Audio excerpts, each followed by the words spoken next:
con las sesiones del curso, ¿vale? Hay harto contenido, entonces yo he intentado pasarlo todo, pero de repente hay algunas dificultades y entre medio que son propias del proceso. ¿Bien?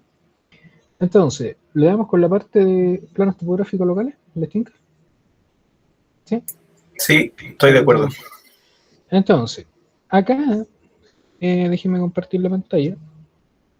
Vamos a comenzar a investigar, ¿cierto?, la esencia del plano topográfico local. ¿Bien? Para eso, yo voy a ocupar algunos recursos, ¿cierto?, que ustedes pueden encontrar en internet, ¿vale? Y vamos a intentar simplificarlo de buena forma para que podamos progresar en eso, ¿vale? Si ustedes colocan en Google un texto que es necesario configurar la proyección cartográfica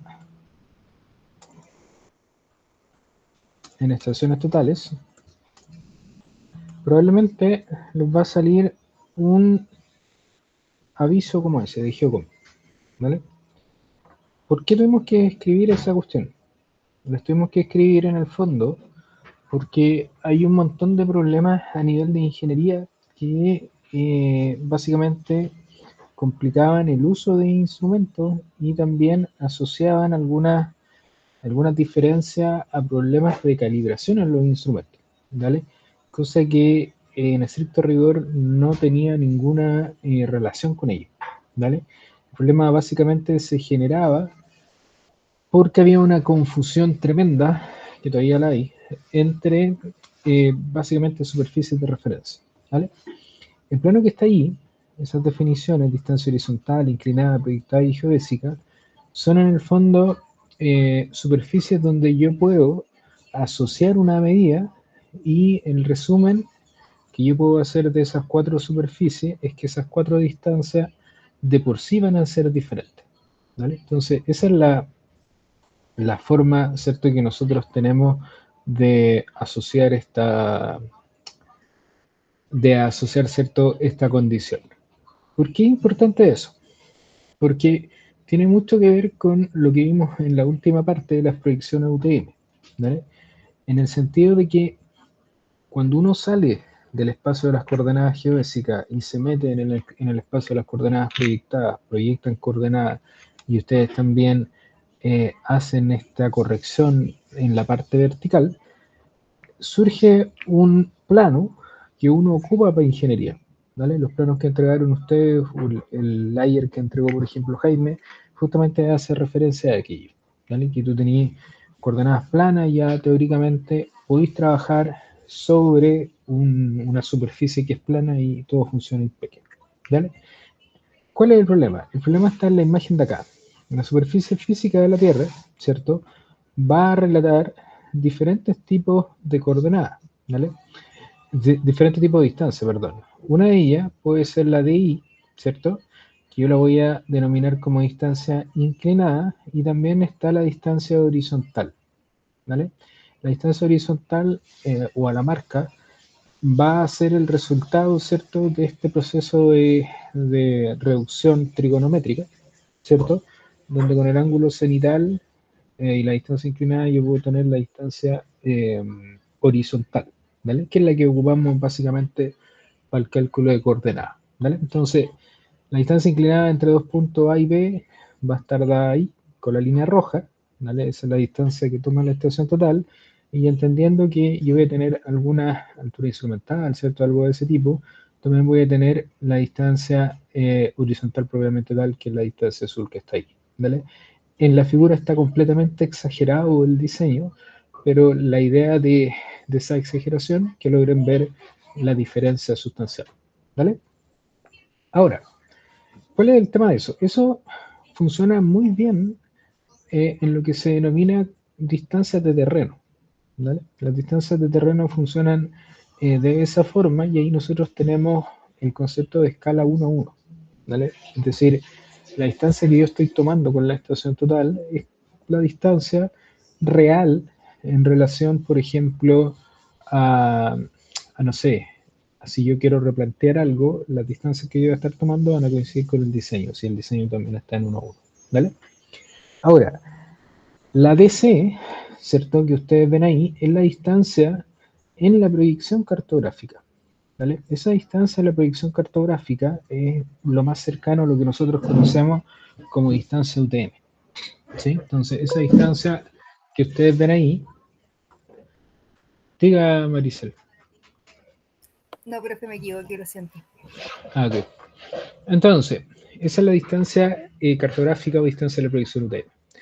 Si ustedes se fijan, cuando instalan en A y en B, estas dos líneas que están básicamente perpendiculares, o sea, perdón, segmentadas, esas líneas no son paralelas, ¿vale? Es decir, hay una suerte de convergencia hacia un punto que teóricamente, según Giuliani, por ejemplo, puede ser referido al centro de la Tierra. Entonces, no hay que ser muy pillo también para cachar que la distancia inclinada o la distancia básicamente horizontal va a ser básicamente más grande que la distancia cartográfica, ¿vale? Que la distancia UTM. ¿Bien? Y claramente acá tenemos la distancia geodésica por contraparte, ¿vale? Entonces ahí yo intentamos en el mono hacer una proyección TM, ¿cierto? Que nos va a permitir tener esa condición, ¿vale? ¿Hay alguna duda hasta ahí con eso? ¿No? ¿O sí? ¿Quieren preguntar algo? ¿Entienden que el problema... Diga. Todo ok hasta el momento de lo que quería comentar. Ok, entonces lo que hay que entender ahí es que no necesariamente, ¿cierto? La distancia está mal, sino más bien está referida a diferentes superficies, ¿vale?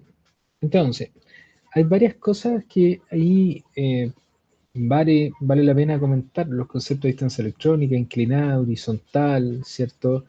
Distancia reducida a la cuerda geodésica, distancia geodésica y distancia proyectada, ¿vale? ¿Qué quiero decir con aquí? Nosotros, en el enfoque más clásico de la geodesia, o no quiero decir, sí, clásico, bueno, que no suena viejo, ¿cierto? Pero una de las metodologías era observar el terreno y hacer reducciones hasta el elipsoide de referencia por el objetivo de tener distancia en el elipsoide para hacer el cálculo geodésico. Ustedes en la prueba inicial calcularon un problema directo y problema inverso, y ese problema directo y problema inverso justamente hace referencia a esa condición que comentó ahora, ¿vale? Entonces, el proceso es como distancias largas, ¿cierto? Van a ir siendo tomadas y voy a ir cambiando las de superficie y ese cambio de superficie va a implicar necesariamente que en la otra distancia, en la otra superficie la distancia sea más corta numéricamente hablando. ¿Vale? ¿Me entienden eso, no? ¿Sí? Eso es un concepto que se denominaba reducción geodésica, por ejemplo. ¿Vale? Eso afecta a distancia y ángulo. Distancia nos interesa ahora. Entonces, acá, por eso está ese paso a paso, ¿cierto? Está la distancia electrónica es la distancia que toma la estación total, viene la distancia inclinada después, que es la reducida por prima, correcciones atmosféricas, después viene la distancia horizontal, viene la distancia reducida, distancia geodésica, que es la distancia ya curva, la distancia a la cuerda es básicamente la cuerda que sostiene el arco geodésico, y viene después la distancia proyectada como tal, ¿vale? Entonces, ese es como el flujo normalmente que nosotros encontramos en la reducción de coordenadas, de distancia. ¿Bien? ¿Cuál es la relación ahí que nosotros podemos ir encontrando?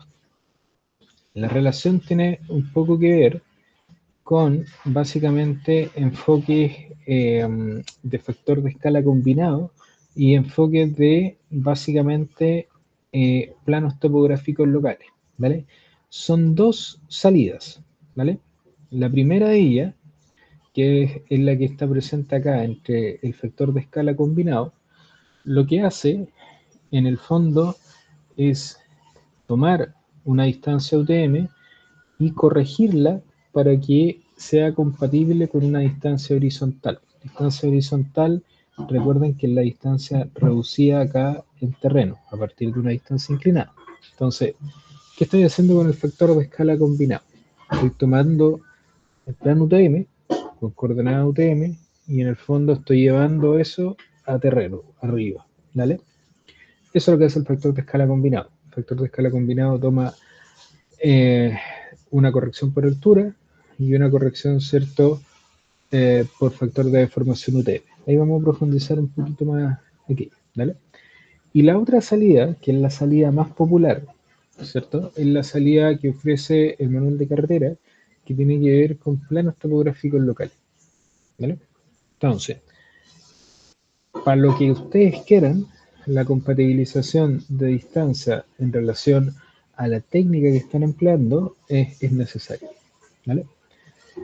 ¿Por qué el PTL es más famoso acá? ¿Cierto? Es más famoso porque eso va apalancado al manual de carreteras. Y el manual de carretera, en uno de sus capítulos, norma el uso de receptores satelitales, de GPS. Intrínsecamente el GPS funciona en el espacio geodésico, es decir, latitud, longitud, altura elipsoidal, X y Z, y en un momento, para que esas coordenadas sean útiles, pasan a un plano.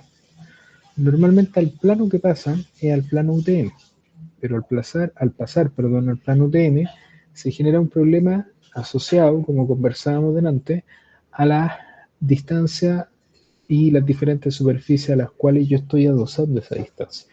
¿Bien? Entonces, ¿qué dice el manual de carretera ahí? Te dice, perfecto, si usted tiene problemas con distancia, cuando usted tenga la coordenada geodésica, no vaya, ¿cierto?, a calcular una proyección UTM, sino ocupe una proyección UTM reducida.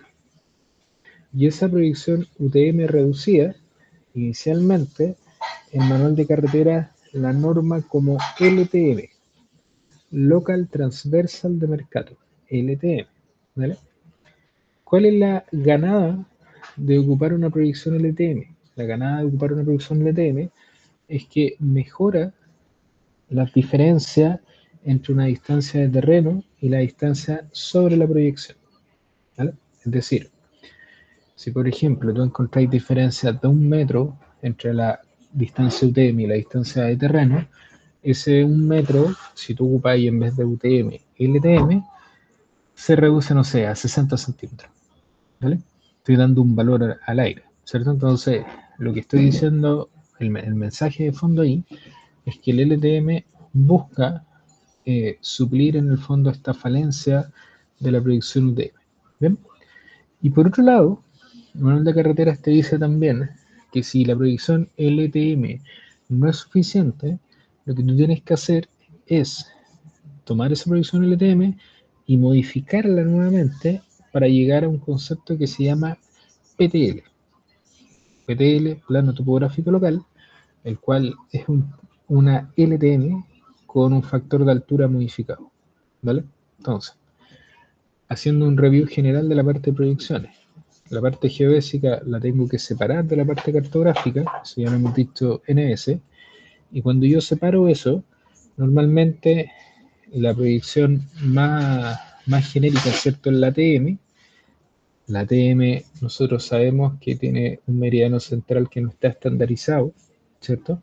Pero lo que sí sabemos es que si esa TM se vuelve UTM, Universal Transversal de Mercator, ya tiene un meridiano central estandarizado, tiene el concepto de uso, tiene un factor de deformación de escala impuesto, ¿cierto? Todo eso.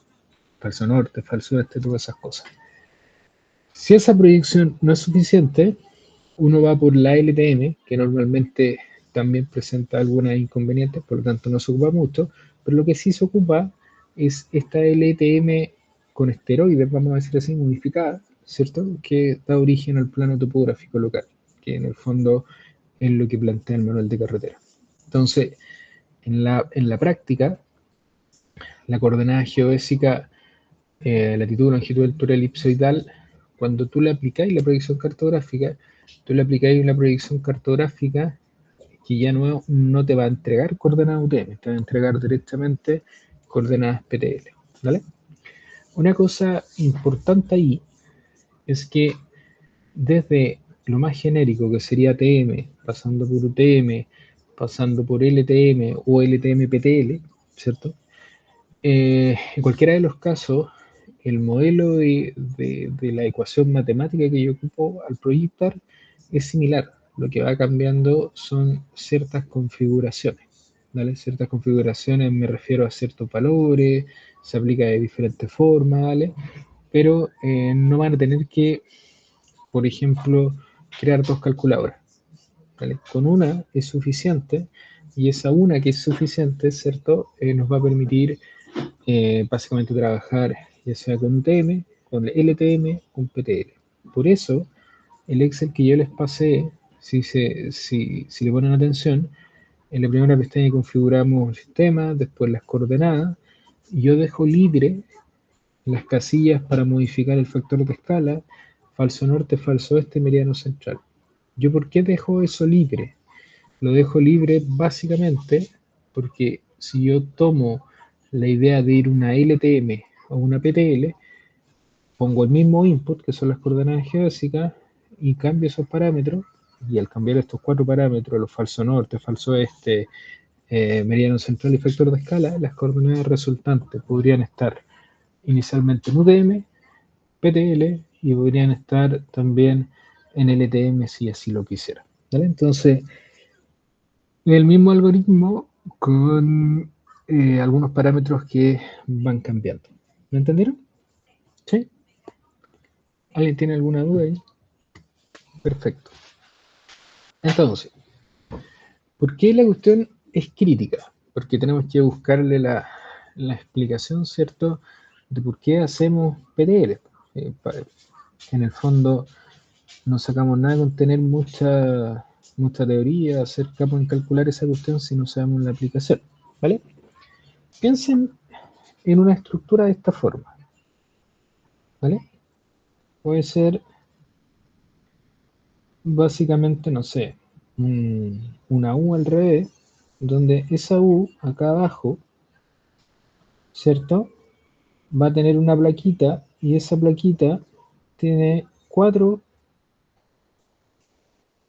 tiene en el fondo 4 perforaciones que realizar para colocar esa plaquita, ¿cierto?, instalada en el suelo. ¿Vale? Estamos hablando de una U invertida que es gigante, ¿no? Una U chiquitita, ¿cierto? Entonces, pongan el siguiente ejemplo. Tú no sé, eres administrador de contrato y necesitáis construir un galpón. Y esa parte que está ahí, esa U, es la parte de la estructura del galpón. Entonces tenéis varias U puestas hacia atrás y después colocáis el techo y armáis el galpón. ¿Vale? Un galpón grande, ¿cierto? Un galpón minero, no un galpón chiquitito. ¿Vale? Entonces, si tú mandáis a construir eso donde una empresa metalmecánica, por ejemplo, esa gente, esos profesionales no tienen ni idea de proyección cartográfica, ni entienden, o sea, no va por ahí el cuento de ellos. Entonces lo más probable es que ellos hagan es que trabajen con una escala de 1 a 1, que es correcto, ¿cierto? Entonces si el diseño acá marca que tú tenías 100 metros, no sé, pensemos 400 para que sea más exagerado, 400 metros, ¿sí? Esos 400 metros, en el caso de esta empresa que está construyendo eso, van a ser 400 metros, ¿sí? Cueste medir, pensarlo de la forma más simia posible. ¿Pero qué pasa? Lo que pasa es que esa distancia yo la puedo interpretar desde el punto de vista topográfico como una distancia horizontal, ¿vale? Entonces, ¿qué podría tener yo? Yo podría tener un CAD, ¿cierto? Y ese CAD pudiera estar en UTM.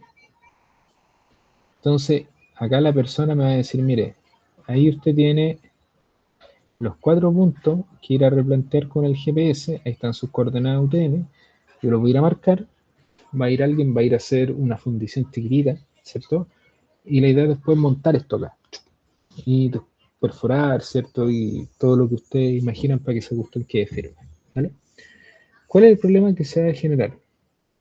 El problema que se va a generar es que las coordenadas UTM están medidas o están determinadas en esta superficie, en el plano de proyección cartográfica, y va por consecuencia a entregar una distancia que yo voy a determinar a TC, que va a ser DC. ¿Lo logran ver? ¿Sí? Entonces, mi pregunta es, ¿esa distancia va a ser concordante con el largo de esta estructura? Ahí arriba. ¿Qué creen ustedes? Que no, que hay una deformación. Tú deberías tener algo, por ejemplo, para esa distancia, algo como eso. La distancia UTM debería quedar por acá abajo. Y la distancia horizontal sería la que tú deberías tener ahí. ¿Ven? Entonces, ¿qué va a pasar si yo replanteo esas perforaciones con GPS mediante una proyección UTM? Lo que va a pasar es que cuando se hagan las perforaciones, va a correr todo el proceso y venga la grúa y monte esa estructura. La estructura, en el fondo, la distancia, los planos van a quedar más adentro, en las perforaciones.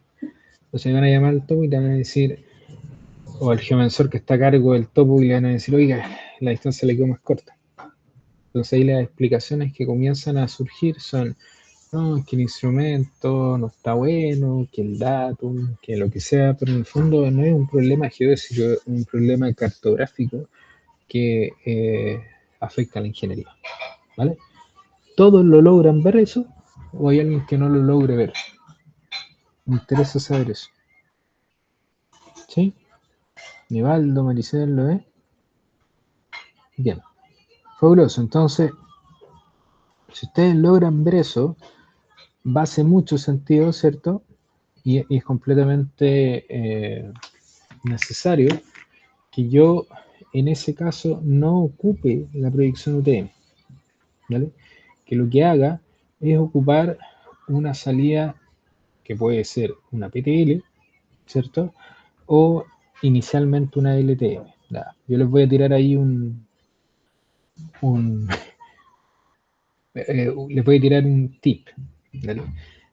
Yo creo que en mis 10 años de experiencia laboral nunca he visto un proyecto con LTM. ¿Vale? Sí se nombra que se ocupa LTM, pero generalmente es PTL. ¿Vale? Entonces, yo les recomiendo que vayan por ese línea. ¿Vale? No quiere decir que no pueden calcular LTM, pueden calcular, pero ahí las diferencias a lo mejor deberían ser el encaje del proyecto, ¿cierto? La escala, cosas de ese tipo, pero generalmente uno va por el PTL. ¿Bien? ¿Entendieron eso? ¿Sí? Vale. Entonces, ¿qué me queda por dibujar ahí? Me queda por dibujar acá el elipsoide. Recuerden que el elipsoide, en el fondo, yo lo voy a tener más o menos acá, ahí. ¿Vale? ¿Sí? Y la proyección UTM ahí va a estar en esa línea, ¿cierto? Recuerden que no hay tangencia en ese caso porque se modifica la TM. ¿Vale? Entonces, de la superficie del elipsoide que está ahí hasta la superficie física de la Tierra, que es donde está instalado este galpón, hay una altura. Esa altura es h minúscula, ¿cierto? Que corresponde aquí. A la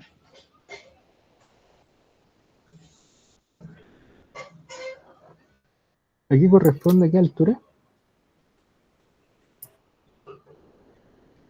Altura elipsoidal. A la altura elipsoidal, ¿cierto? Entonces, como corresponde a la altura elipsoidal, ¿cierto? Es importantísimo, importantísimo hacer el siguiente análisis. ¿Qué es el parámetro que me está... no, lo pregunto de otra forma. ¿Cuál es el parámetro de lo que ustedes ven ahí que hace la diferencia entre que la distancia horizontal y la distancia básicamente del plano UTM sea diferente? ¿Cuál es lo que jode ahí en el fondo? Es la ubicación del plano, ¿cierto? Y la ubicación del plano está directamente relacionada con la altura elipsoidal. Si ese plano UTM estuviera a la altura de terreno, no deberíamos tener ese problema. ¿Me entienden? ¿O no? ¿Sí? Entonces, acá yo creo que les pasé, ¿cierto? Ese archivo, ¿no? El eje, ese que está ahí. ¿Me confirman, por favor? Creo que sí. Sí, Dale. Ahí lo que me interesa que vean es la tabla de la página. Bueno, ahí está el mismo ejemplo que yo les estoy describiendo acá, ¿vale? Pero el mío es más sencillo, ¿vale? Me interesa que vayan a la página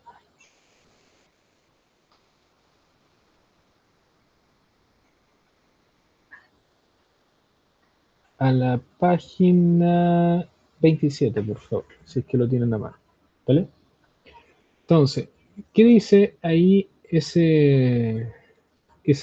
lámina que tienen ahí de la página 27? Lo que hace es, según el manual de carretera, describir la proyección cartográfica, la UTM, y por otro lado, describir la proyección LTM. Entonces, el nombre de la tabla se llama Parámetros del Sistema LTM con altura PTL. Entonces, como yo les decía, pueden existir múltiples proyecciones cartográficas, pero nosotros trabajamos en la familia de las TM, Transversal de Mercator.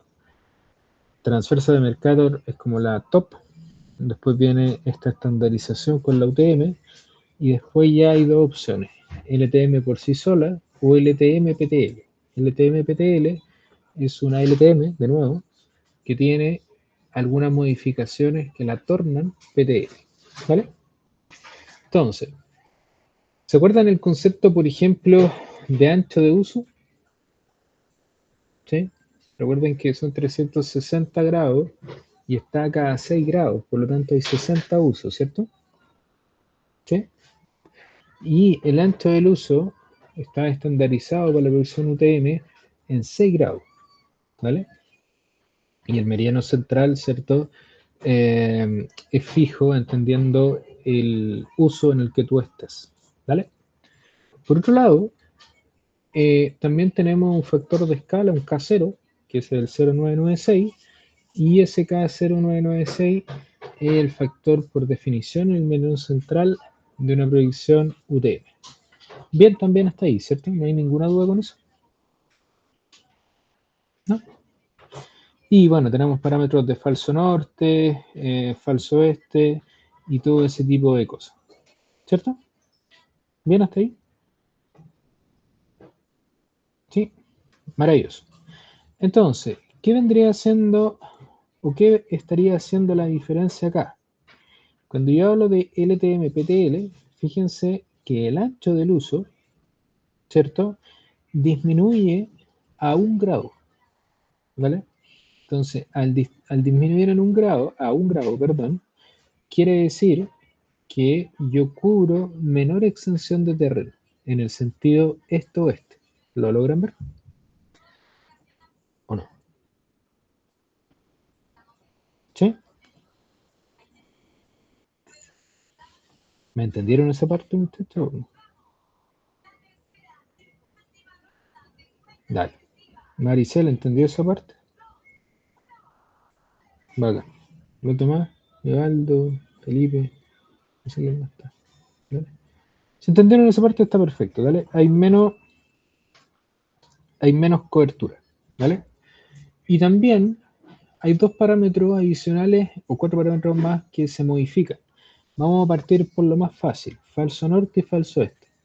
El falso norte y el falso este lo que van a hacer es disminuir su magnitud, ¿vale? Es decir, nosotros vamos a tener básicamente un falso norte que son 7 millones y un falso este que son 200.000. En contraparte a la UTM, que tiene falso norte 10 millones y falso este 500.000. ¿Bien con eso? ¿Sí? Ok. Y acá entra la parte más difícil.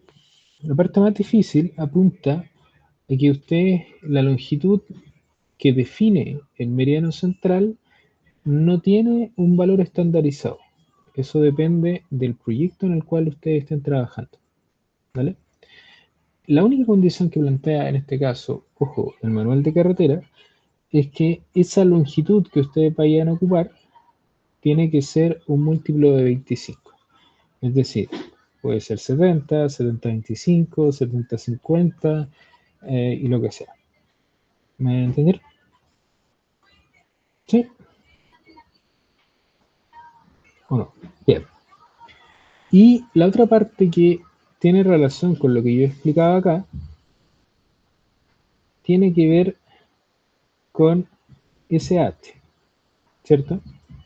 Ese H que está ahí es un H que es en la altura que hace que el plano UTM esté abajo y ahora nosotros la vamos a ocupar para que el plano PTL, que cubre menor extensión de terreno, falso norte y falso este diferente, quede básicamente a la altura de terreno. Al quedar a la altura de terreno, en una relación de la altura PTL del radio, va a permitir que las distancias que yo ocupe con el GPS, en el ejemplo que da el replanteo, si en vez de ir por el camino UTM voy por el PTL, sean no las mismas, pero sí sean compatibles no sé, en alguna tolerancia respecto a las distancias horizontales. Entonces, esa es la gracia del PTL, que si tú tenés posicionamiento satelital, la coordenada geodésica no vaya, ¿sí?, a este plano UTM que tiene el problema de las distancias, sino que vaya a este PTL que está creado a la altura de terreno y permite, ¿cierto?, que las distancias horizontales tomadas con estación con escala 1 a 1 sean muy similares a las distancias que yo determino en ese plano, ¿vale? Conclusiones de esta parte que es más teórica, ¿cierto? Primero, el error que no debe cometer es pensar que si yo creo un PTL en Santiago, ese PTL me va a servir en Arica. No, ¿cachai? El PTL en el fondo funciona para la zona del proyecto, ¿vale? Y funciona muy bien para la zona del proyecto, ¿sí? También es importante entender, ¿cierto?, que el uso de planos topográficos locales determina un área de proyección que es más chica. Lo que yo les decía antes, cubre menor extensión en sentido este-oeste. Y también es un, es un elemento que es altamente sensible, el PTL, al desnivel, ¿vale? Entonces, como es sensible al desnivel, yo no puedo tener básicamente desniveles muy grandes, ahí vamos a ver cuáles son los márgenes, en la construcción del PTL, porque eso perjudica esta premisa inicial de que las distancias PTL pueden ser compatibles con las distancias de terreno horizontales, ¿vale? Entonces, ¿qué cuidado hay que tener? Extensión en sentido este-oeste, ahora el ancho de uso es 1 grado. Entonces, perfectamente podréis tener 2 PTL desde la cordillera a la costa, para un tramo, un camino, ¿vale? Y también, si es mucho el desnivel, que en el caso de nosotros es más crítico, por la cordillera, eh, en 20 kilómetros tú deberías tener 3 o 4 PTLs construidos, ¿vale? Entonces, para que pongan en consideración eso. ¿Bien? ¿Más o menos clara esa parte? ¿Alguien que tenga alguna duda? En el caso de que se utilicen como dos PTL en un proyecto, digamos, como de camino, sobre todo cuando se tienen que ver el tema de túneles, ¿cómo se hace el tema de, no sé cómo decirlo de manera técnica, pero el traslape de esos PTL? ¿Hay, o queda como definido? O ¿qué es, cómo se aplica ese traslape de PTL? Buena pregunta. Espérame un poco. Ya, acá, yo no les, lamentablemente yo por normativa de la universidad no les puedo pasar el manual. Lo que tienen que hacer ustedes es descargarlo con la cuenta, ¿vale? Bien rara la cuestión, pero tiene mucho sentido, ¿cierto? Aparte que es gratis, ustedes mismos lo pueden descargar de la página del web. ¿Cachai cómo descargarlo, no? ¿No? ¿Sí? Ya, perfecto. Entonces, déjenme ver si acá está. Si yo coloco PTL,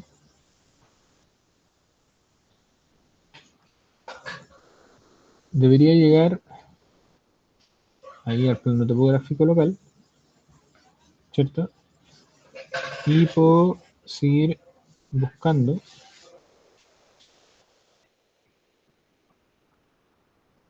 Y podría tener, cierto, un ejemplo, que es el que está acá, Jaime. Vamos a analizar eso, ¿sí? Y ahí yo creo que va a quedar más que claro, ¿sí? Primero, acá dice ejemplo, ¿cierto?, de referenciación geodésica en proyectos viales. ¿Vale? Dice, considerando los datos representativos pertenecientes a un tramo proyectado entre La Negra y la estación Varillas, esto en Antofagasta. ¿Vale? Se ilustrará un ejemplo de referenciación geodésica empleando uso LTM. Ven que acá la gente complica las cosas. Uso LTM quiere decir que el uso de un grafo, ¿vale? Y planos PTL, ¿vale? En el fondo, el ancho de uso del PTL también es un grafo.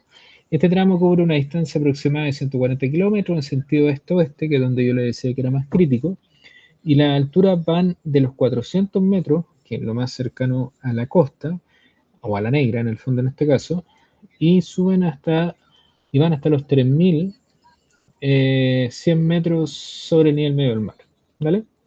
Entonces, lo demás es básicamente lo que nosotros tenemos como, como, como ejemplo acá, ¿cierto? Llama la tabla y todo lo demás, ¿vale? Y acá también en la parte de abajo, ¿cierto? Habla de un concepto que tienen que meterse en la cabeza derechito acá, ¿cierto?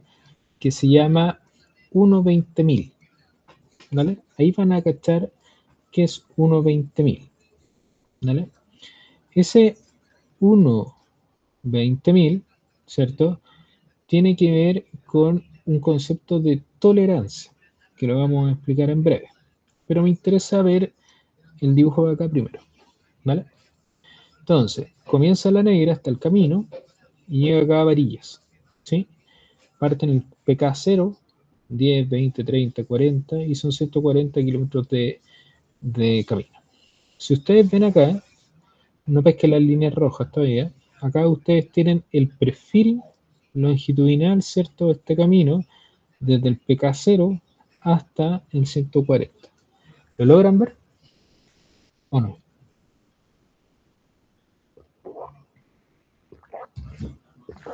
Perfecto. Entonces, ¿qué me dice esta cuestión? Esta tablita que yo tengo acá define un concepto que se llama orden de control. El orden de control básicamente hace referencia, en el caso de los planos topográficos locales, en el caso de redes GNSS también, a un estándar de tolerancia, ¿vale? ¿Cómo yo lo voy a explicar esto de forma aplicada? Si yo tomo una estación total y me paro en un punto A y mido un punto B y tomo 1 kilómetro, ¿cierto? Si esos mismos puntos, yo utilizando un plano topográfico local, los pincho con GPS y a partir de las coordenadas de los GPS calculo la distancia entre los dos puntos, yo voy a encontrar una diferencia que va a ser, que va a estar en una tolerancia, ¿vale? Y esa tolerancia está acá, en metros por kilómetro, ¿vale? Si yo actúo bajo los criterios de un orden primario, voy a tener que en 1 kilómetro de distancia horizontal, la distancia PTL podría tener una diferencia de 25 milímetros. ¿Me entendieron eso? ¿Sí o no? Bien. Si yo quiero trabajar en un orden secundario, voy a tener básicamente que mi diferencia entre la distancia proyectada y la distancia horizontal podría ser solo 50 milímetros o 5 centímetros. Y el terciario es 67 milímetros. ¿Vale? Eso expresado en porcentajes de tolerancia 1 a algo, define el primario 1 a 40.000, 1 a 20.000 y 1 a 15.000. ¿Lo ven ahí? ¿Sí? Ahora, ¿cuál es el criterio para diseñar, el principal criterio para diseñar un PTL siguiendo estas lógicas del 1.40.000, primario, secundario, terciario? Lo que tiene una fuerte componente, como yo les decía en el caso de los planos topográficos locales, es el desnivel que yo tengo entre el punto más alto y el punto más bajo, ¿cierto? ¿Qué pasa acá? En el ejemplo del manual de carretera, el desnivel, ¿cuánto es? De 3100 a 300, 2000 y algo, ¿no? Sí, más o menos. Ujú. Entonces, es mucho desnivel. ¿Y qué me dice el desnivel? ¿Qué me dice el criterio? Me dice, usted va a definir una altura del plano topográfico local, que es este que está acá, HPTL, ¿vale? Ese HPTL, ¿cierto? Va a definir un plano, ¿cierto? Un plano que está a una determinada altura. La gracia es que de este plano, si usted quiere mantener básicamente una precisión o una tolerancia, perdón, 1.40.000 o 25 milímetros por kilómetro, usted no tendría que tener puntos que estén a más de 150 para arriba y a más de 150 para abajo, metros, evidentemente. Por lo tanto, no es admisible un desnivel que sea superior a 300 metros. ¿Lo ven? ¿Sí? ¿Claro con eso? Vale. Por otro lado, si tú eres más permisivo y podéis tener una distancia de 200 metros, ¿sí? Perdón, una tolerancia de 1.20.000, de 5 centímetros por kilómetro, tú podrías tener de esta altura del plano 300 para arriba y 300 para abajo, ¿vale?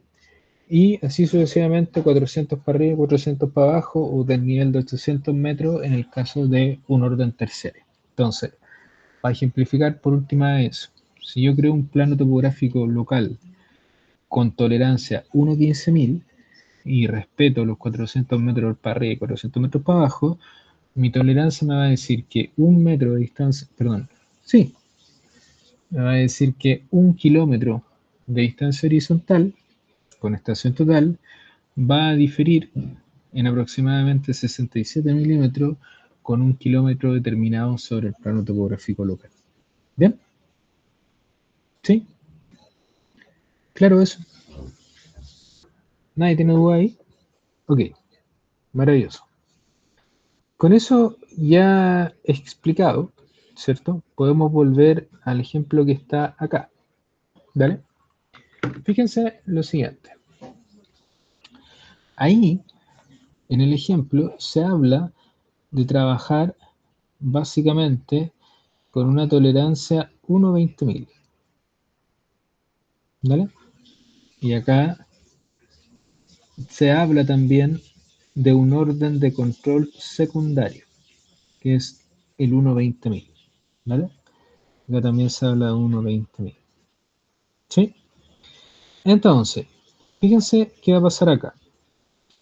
Lo que se hace es se calcula en primera instancia, ¿cierto?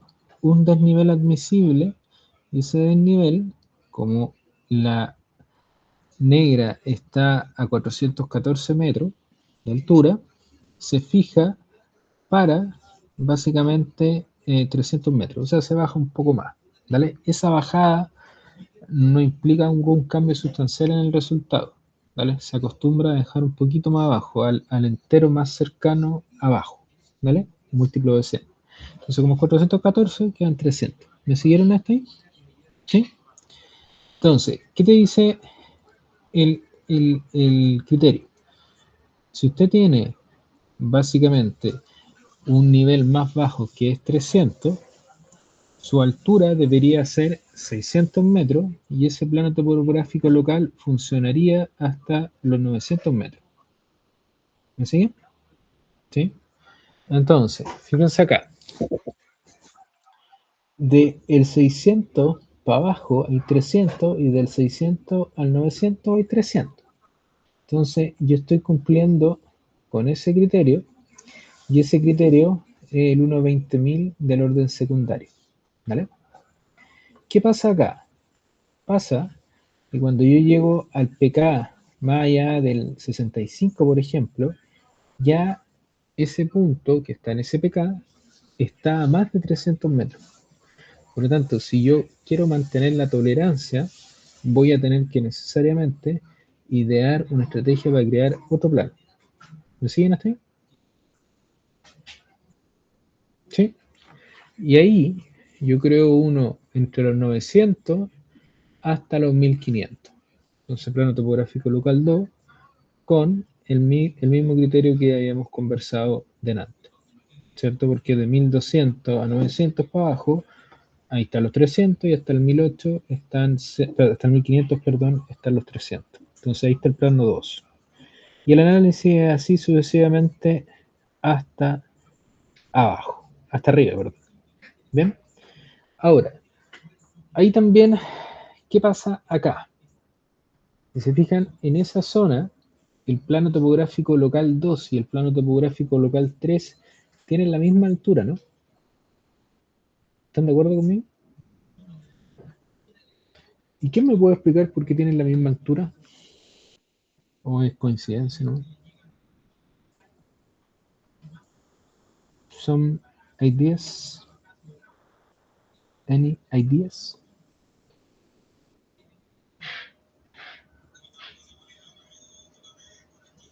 ¿O no? ¿Qué puede estar pasando ahí? Lo que está pasando es que hay que conocer las relaciones básicas de cuánto es un grado y de cuánto es menos un medio grado, ¿vale? Fíjense que arriba sale el LTM1, ¿vale?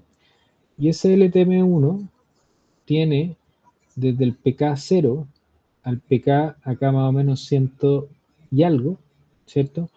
Tiene aproximadamente un grado. Recuerden que un grado son aproximadamente 140 kilómetros. 110 kilómetros, ¿vale? Entonces, ¿qué pasa acá? Ya el problema, además del desnivel, es el ancho del uso, que es solo un grado. ¿Bien? ¿Me entendieron eso?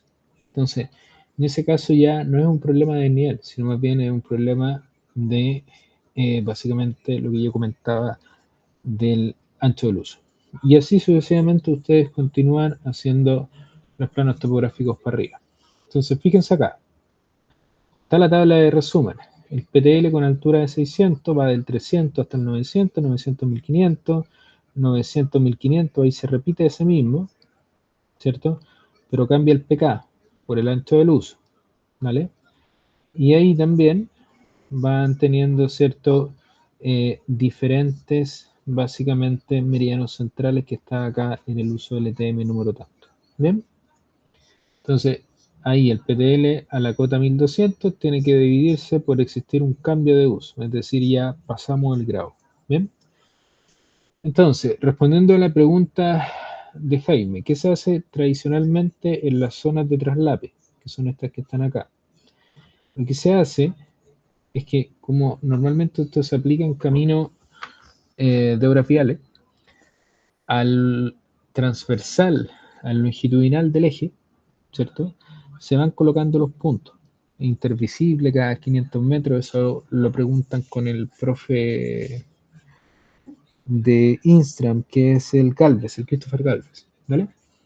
Entonces, como se da esa condición, lo que pasa es que los últimos dos puntos del PTL1 se calculan también en el PTL2 y los iniciales 2 del PTL2 se calculan en el PTL1. Entonces, tú dejáis dos puntos de traslape atrás y dos puntos de traslape adelante. Y eso te permite tener cubierto, ¿cierto? Estas zonas de traslape. Entonces, los últimos dos del PTL1 son calculados en el PTL2 y los primeros dos del PTL2 son calculados en el PTL1.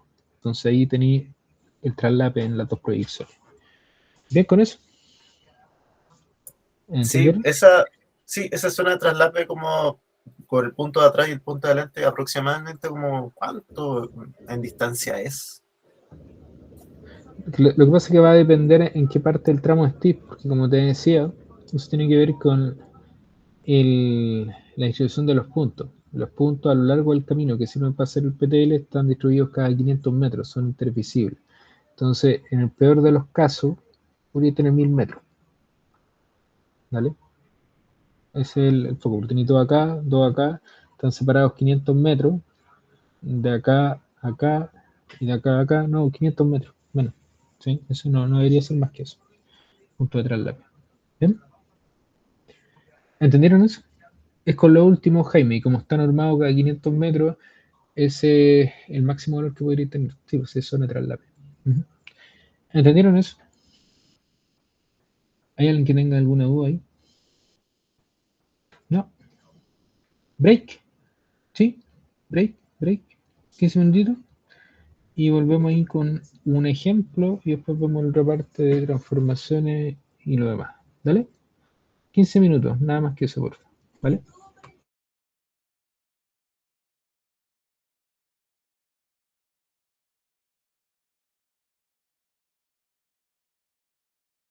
¿Está ahí? ¿Sí? Entonces, la idea ahora es que hagamos un ejercicio.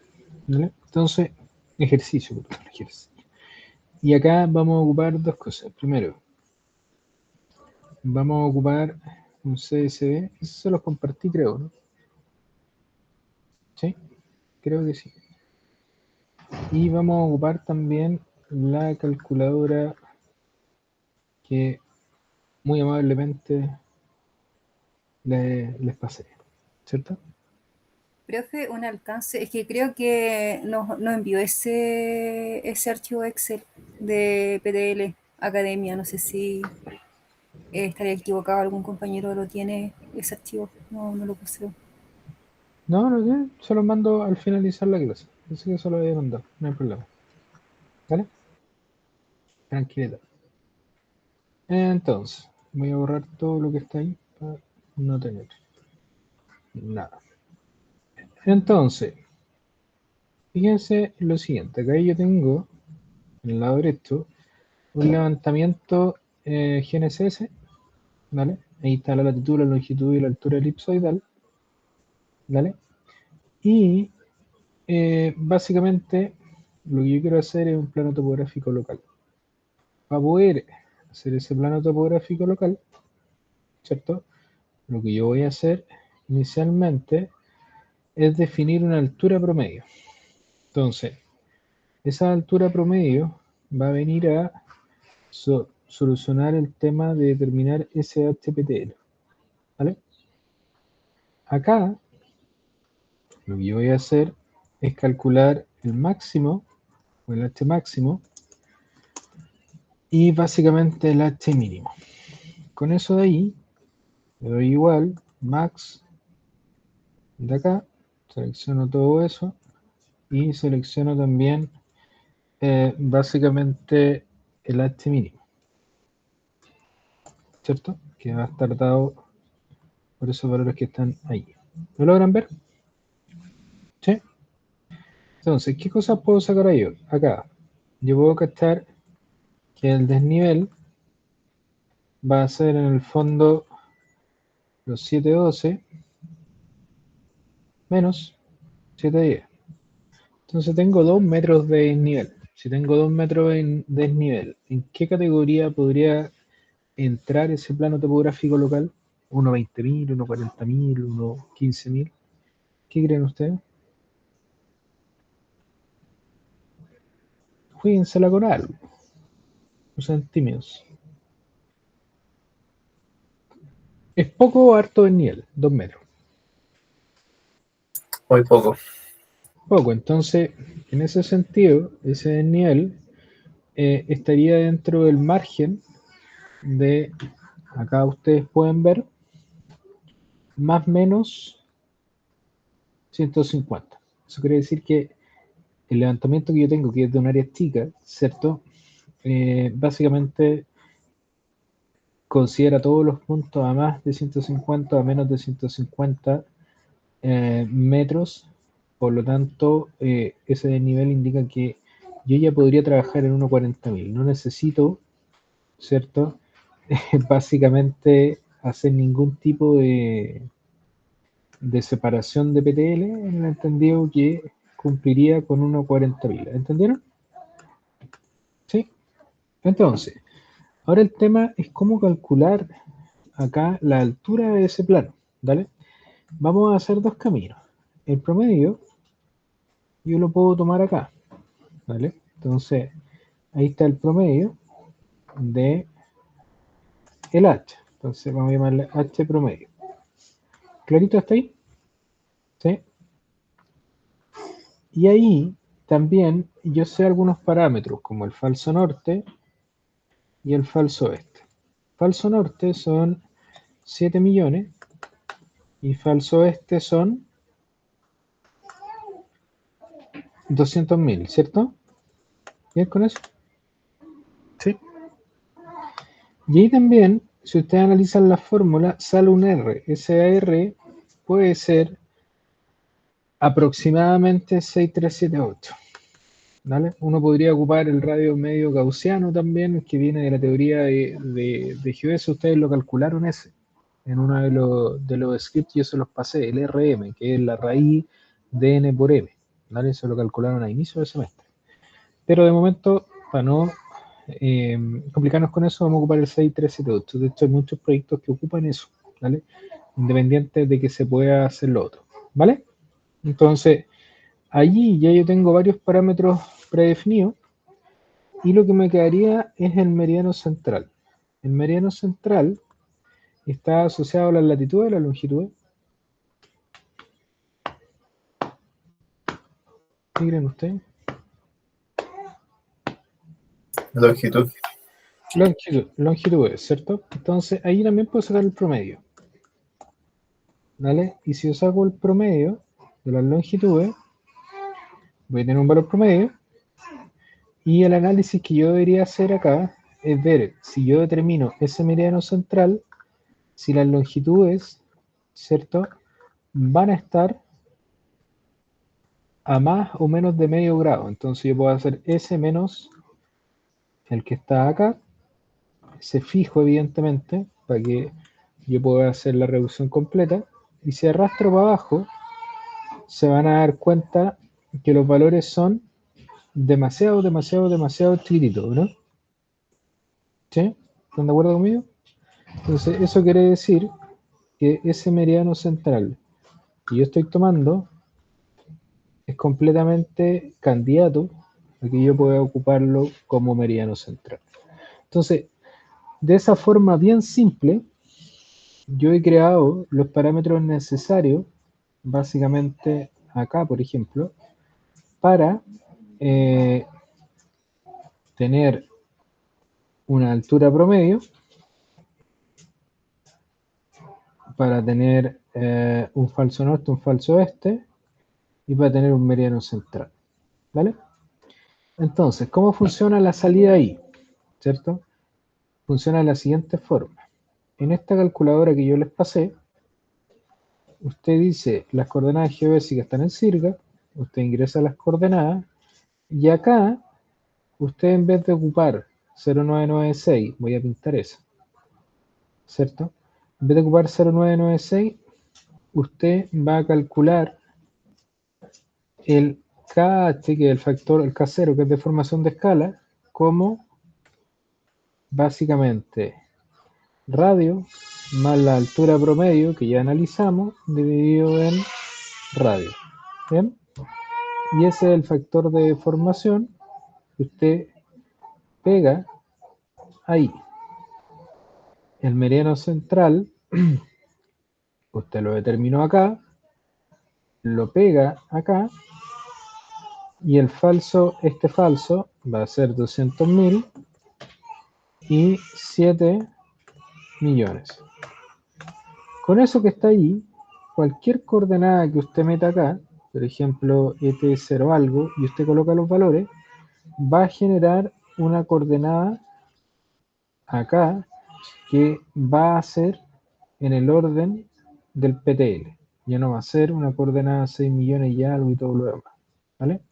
Entonces, esa es la forma que usted tiene de ocupar ¿cierto? Esa calculadora modificando los parámetros que yo le decía, ¿cierto?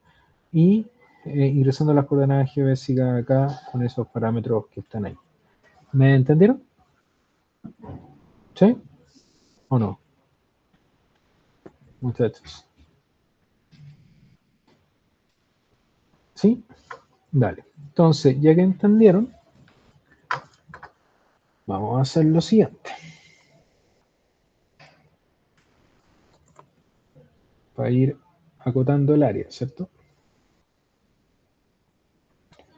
Voy a colocar acá el correo de la USAT.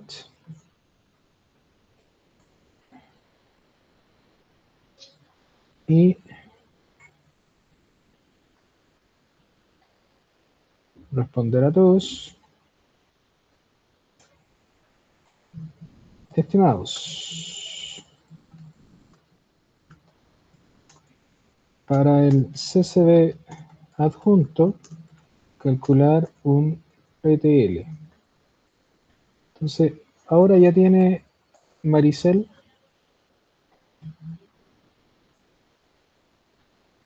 ya tiene en el fondo el archivo ahí para que usted juegue. ¿Vale? ¿Sí? ¿Está de acuerdo o no está de acuerdo? Va a aprender a hacer planos topográficos locales, teóricamente. ¿Vale? Entrega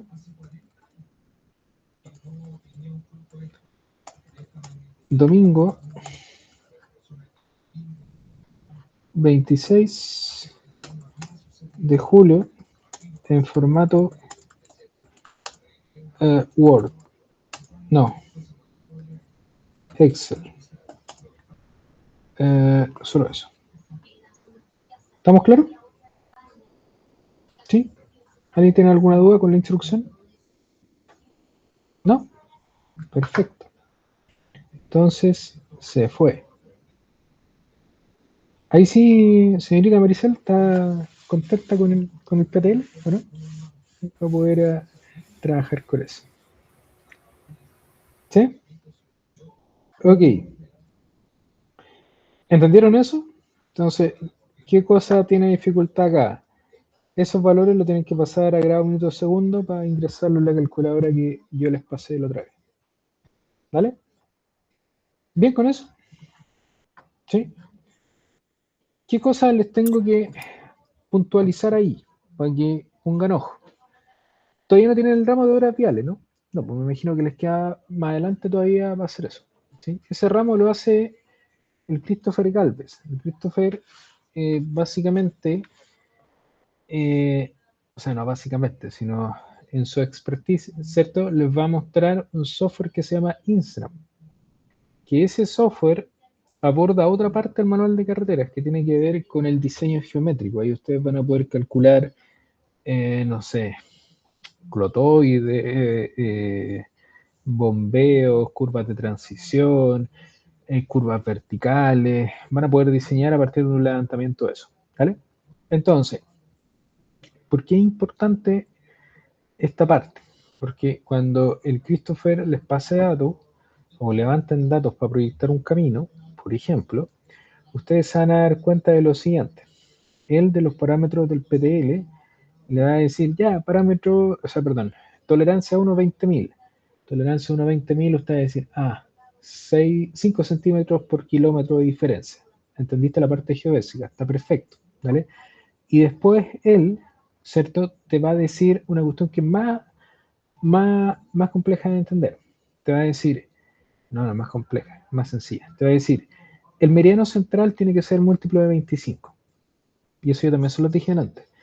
El parámetro que yo cargué en la calculadora es básicamente el valor promedio de las longitudes, pero ese meridiano central, si ustedes están trabajando para el MOB pide que sea múltiplo de 25. O sea, ustedes lo aproximan al múltiplo de 25 más cercano. ¿Me entendieron eso? ¿Sí? O sea, si da 70.51 tanto, usted lo deja en 70.50. Y también la altura del PTL, que eso es lo más delicado, tiene que ser múltiplo de 100, si no me equivoco. ¿Vale? Entonces, para que no los pille para que no los pille, ¿cierto? No puedo decir esa palabra. Para que no los pille desapercibidos o que no los pille ahí de sorpresa, la estandarización del manual de carretera en algunas versiones, yo no tengo la última versión acá, plantea justamente que ustedes tengan lo que yo les estoy diciendo, ¿cierto? Reducción al entero más grande, ¿vale? En particular para el meneo central y en particular también para el, ¿cómo se llama? Para la altura del PTL, múltiplo de 100 y el otro múltiplo de 25 grados. ¿Me entendieron eso? ¿Sí o no? Bien, ya. Yo creo que le puse tal ahí, pero confío en las capacidades de ustedes para poder hacer eso, porque me interesa básicamente tener una conversación con ustedes acerca de una parte que se llama transformaciones y que se llama básicamente época, ¿vale? Eh, lo vamos a tratar de forma conceptual esta parte porque eso se evidencia con mayor fuerza en el curso de geodesia satelital, ¿vale? Que el geodesia que viene después de este. Pero tampoco quiero que lleguen, ahora lo voy a decir, en pelota ya, ¿vale? Entonces necesitamos trabajar en aquello, ¿vale? Entonces vamos a estar como una media hora más para que estén ahí atentos, ¿cierto? Y esa media hora vamos a hablar de época y transformaciones. ¿Bien? ¿Claro con eso? ¿Sí? El texto guía que vamos a ocupar para esto es un texto que es simplificado, ¿vale? Ustedes van a meterse a Sirgas Chile, ¿vale? Y van a ir a la parte donde dice guías, si no me equivoco, y una que se llama marcos de referencia en la práctica, una cuestión así. ¿Sí? Ya, este documento está traducido, ¿vale? Ustedes también lo pueden encontrar en inglés dando vuelta por ahí, ¿vale?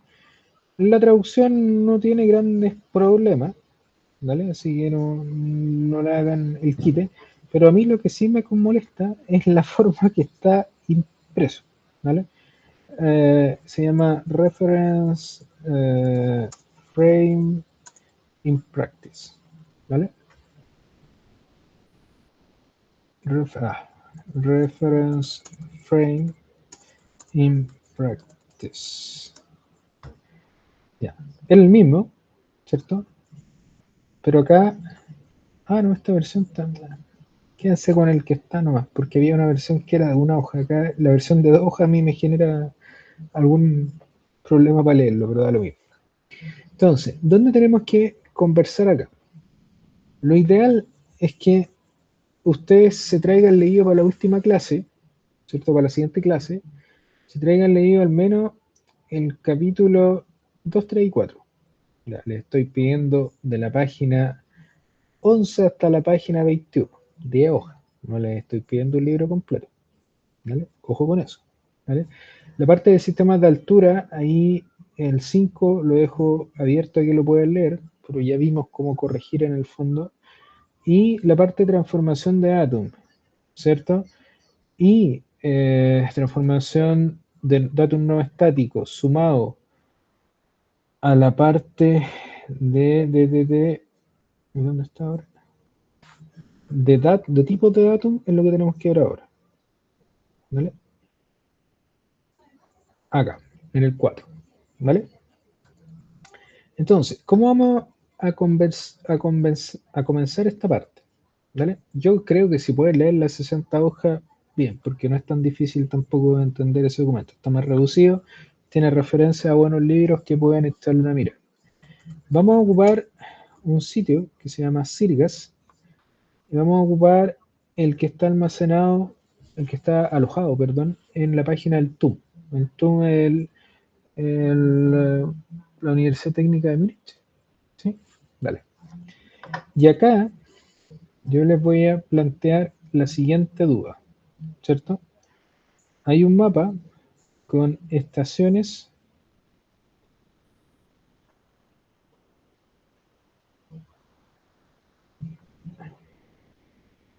en la cual yo voy a poder encontrar alguna información que nos va a servir. Vale, perfecto. Entonces, primero, ¿todos entendemos lo que es un GPS? ¿Sí? ¿Alguien tiene alguna duda con lo que es un GPS? Un GPS es un sensor, ¿cierto?, que rastrea o traquea señales satelitales, satélites de posición, GPS, GLONASS, Galileo y tú, y logra tener posicionamiento en un marco de carácter geocéntrico, que eso sí lo hemos conversado, ¿vale? Geocéntrico. Lo que ustedes tienen ahí son puntitos que representan la ubicación de GPS que están funcionando de forma continua, ¿vale? Ese concepto de que estén funcionando de forma continua es CORS, C-O-R-S, que es como Continuous Operating Reference Station, algo así. Sí, así es. Entonces, esas estaciones funcionan 24/7 y al funcionar 24/7 pueden ser procesados los datos en diferentes escalas de tiempo. Puede ser procesado una vez al día, una vez a la semana, lo que ustedes quieran, ¿vale? Y lo que da la posibilidad, ese procesamiento continuo e intensivo, es que ustedes tengan un concepto que se llama serie temporal, ¿vale? Si yo me voy acá a Santiago, ¿vale?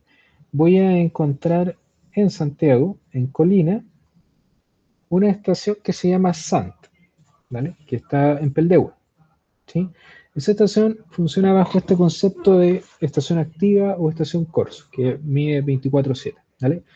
¿Cuál es lo opuesto a una estación corso? Es una estación pasiva, ¿vale? La estación es pasiva, en el fondo es solo el monolito donde yo puedo ir a instalarme con el GPS, ¿vale? La estación CORS es una estación que tiene un monolito, ¿cierto? Un punto, pero ese punto no me puedo instalar sobre él porque siempre hay un GPS midiendo. ¿Entienden la diferencia, no? ¿Sí? Ya. Entonces, esa es una estación de monitoreo continuo, operación continua. ¿Cuál es la gracia de eso? La gracia de eso, ¿cierto? Es que la estación SANT desde el año antes del 2000 está operando de forma casi continua, ¿vale?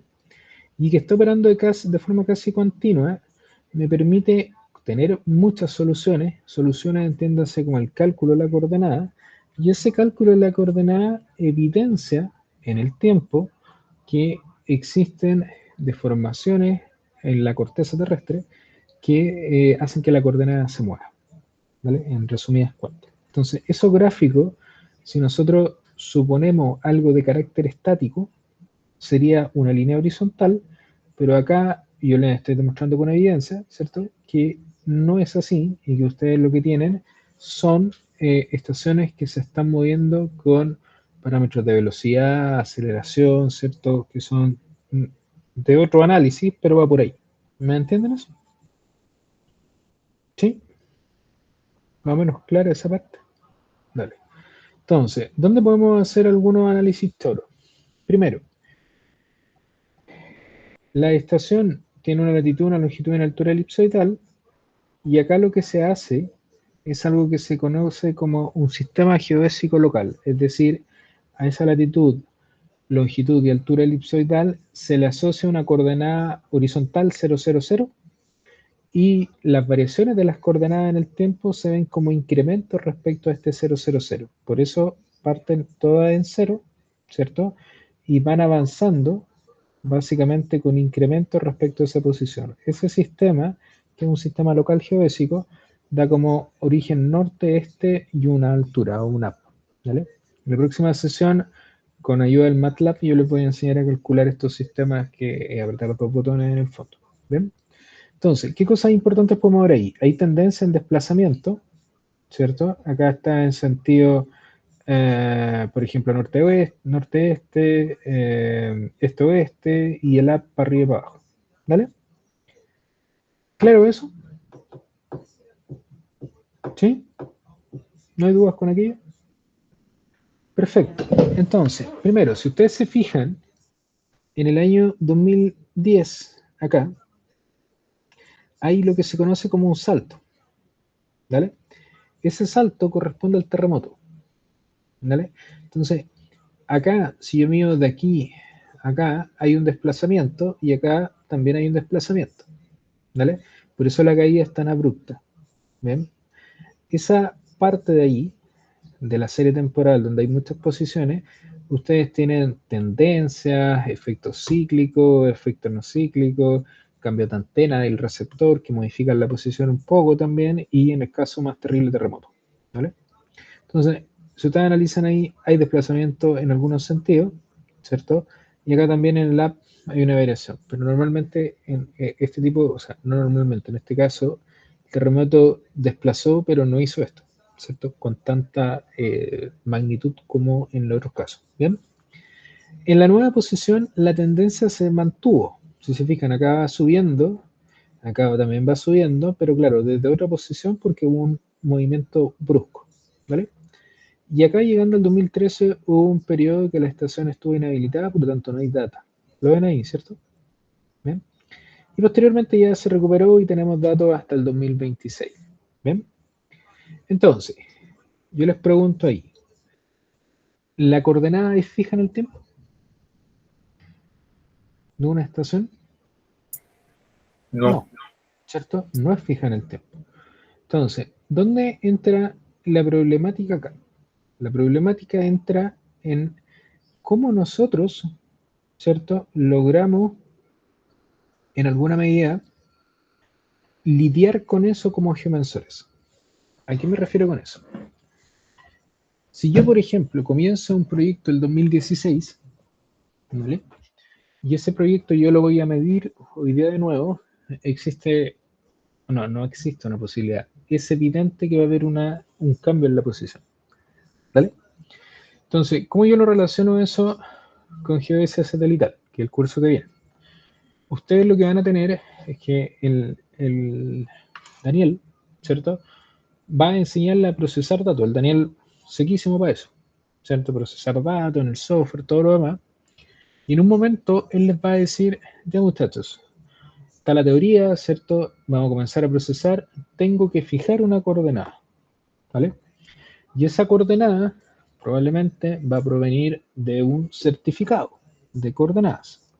Debería, este yo creo que eso lo he demostrado, pero vamos a mostrarlo o no. Va a venir de un certificado, por ejemplo, como este. ¿Bien? Y ese certificado del IGM, abajo, habla de un concepto que es época. ¿Vale? 2021.0. Entonces, el Daniel probablemente les va a pasar un certificado, les va a enseñar a hacer PPP, ¿cierto? Un montón de otras cosas. Pero en el posicionamiento que estamos viendo hoy día, esa coordenada es una coordenada determinada en el 2021.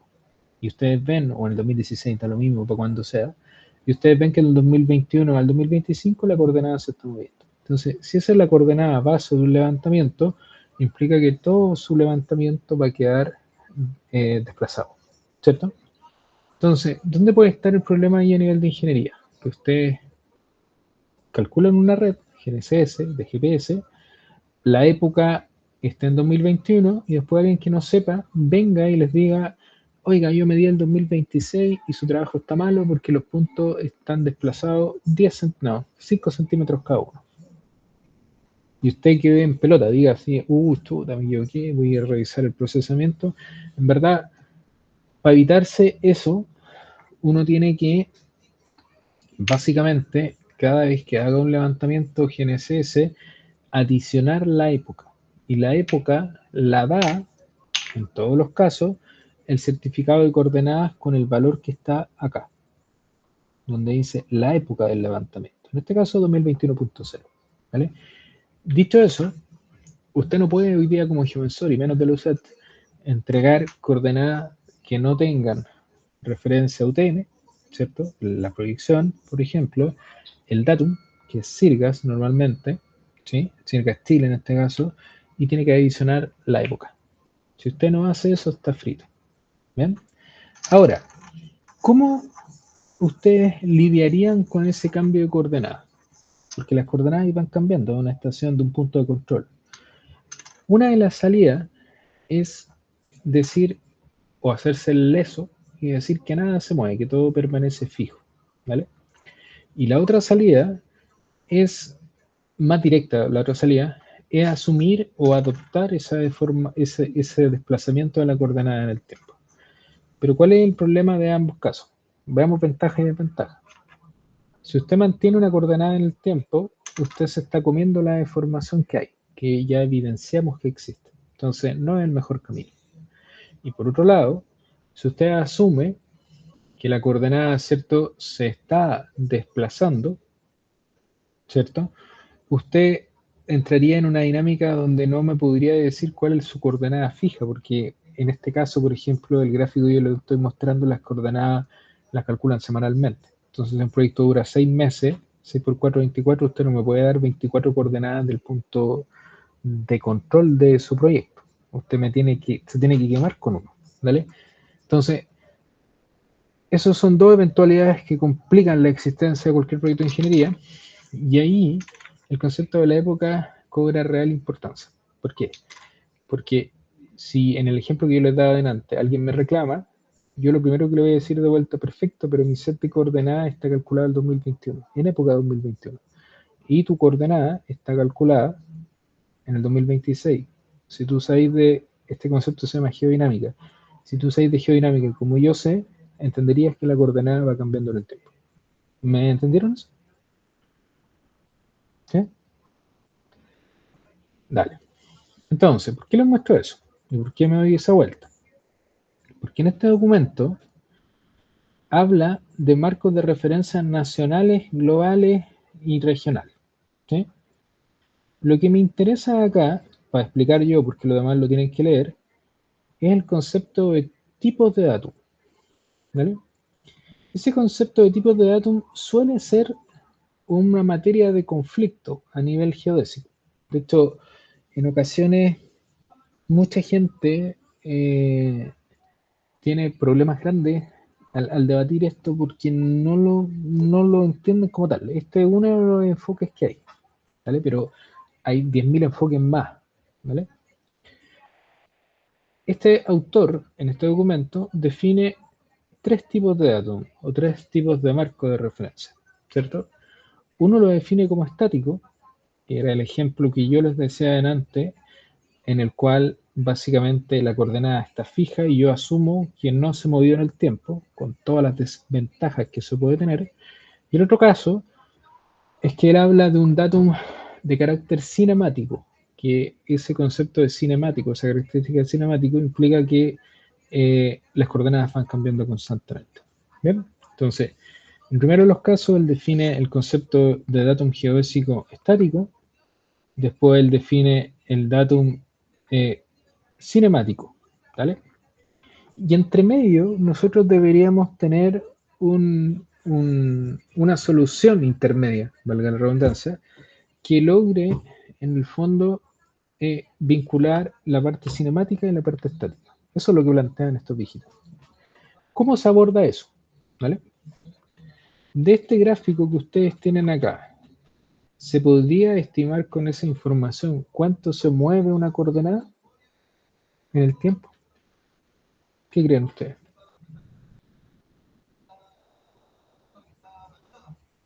¿O no se puede? Que sí se puede.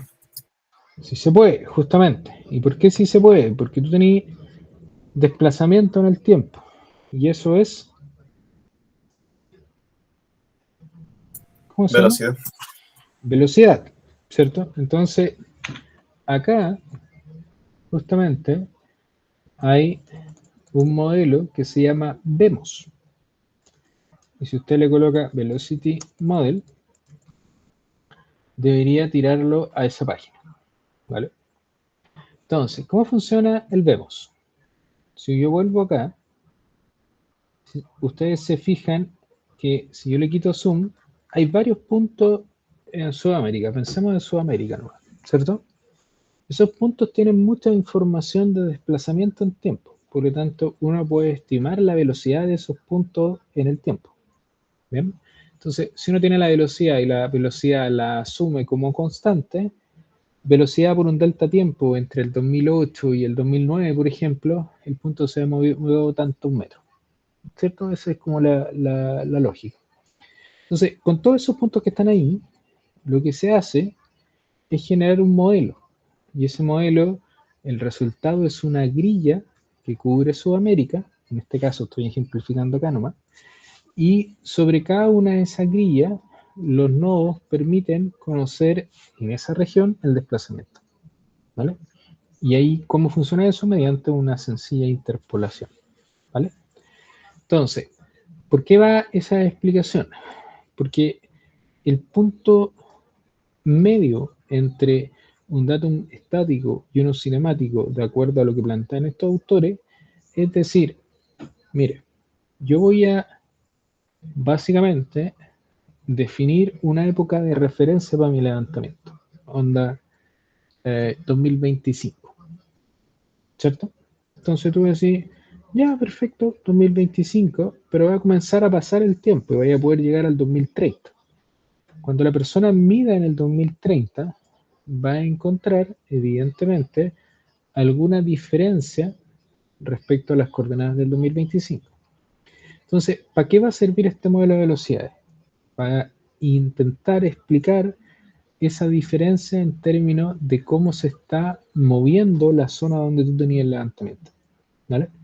Entonces, eso te permitiría traer coordenadas del pasado al futuro o del futuro al pasado, entendiendo que tú conoces la velocidad y el delta tiempo te lo da la época de referencia y cuando tú estás levantando, ¿vale? Entonces, eso es el modelo de velocidad. Y eso, en algunas salidas, se llama semi-cinemático. Entonces, el documento ahí habla de un datum semi-cinemático. ¿Lo ven ahí? ¿Sí? Entonces, el punto de queda en el entremedio es justamente esa salida, ¿vale? Ese modelo de velocidades que yo les digo, que ocupa el desplazamiento de estas estaciones CORS, que funcionan 24/7, más otras cosas que son más difíciles, modelos geofísicos en algunos casos, básicamente tienen el problema de que preliminarmente se asumen como lineales o tienen una cobertura lineal, es decir, asumen que la estación se está moviendo en una dirección con velocidad constante, etcétera, todo lo demás.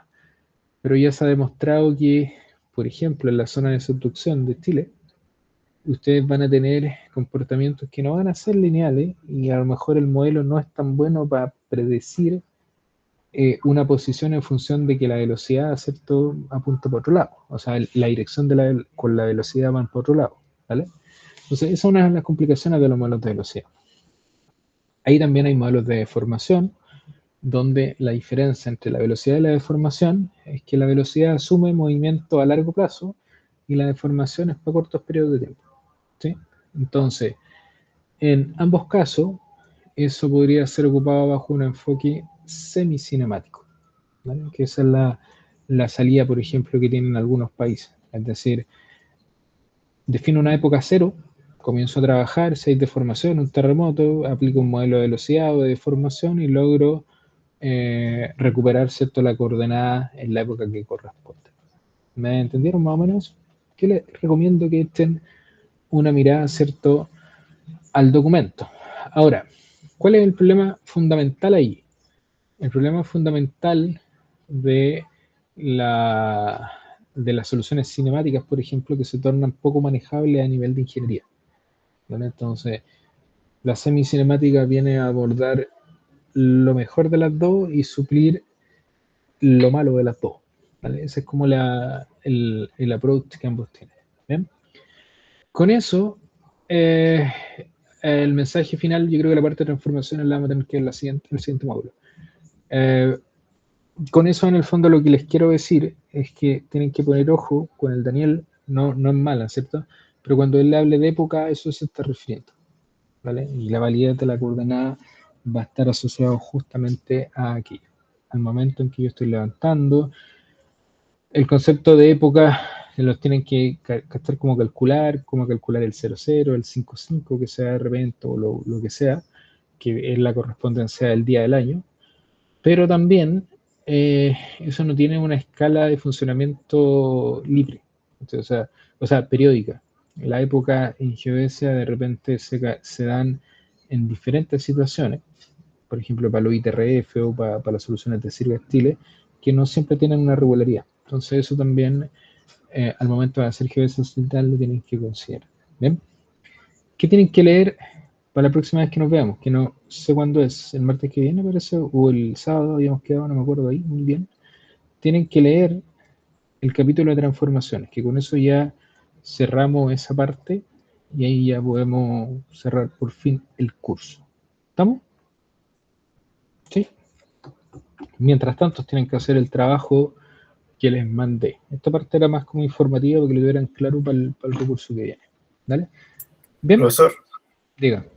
consulta con respecto al trabajo, era entonces solo transformar las coordenadas a PTL y no es necesario ajustarlo al 0.25. Eso lo No, vemos eso más es adelante. solamente es como informativo para que vean que funciona, ¿cierto? Respecto al manual de carretera, así funciona, ¿vale? Para que no los pille también el Christopher ahí con una información que ustedes no hayan visto antes. Esa era mi responsabilidad nomás, pasarle eso. ¿Bien? Sí, bien. Sí. Súper. ¿Alguna otra duda, muchachos? No. Diga, Felipe.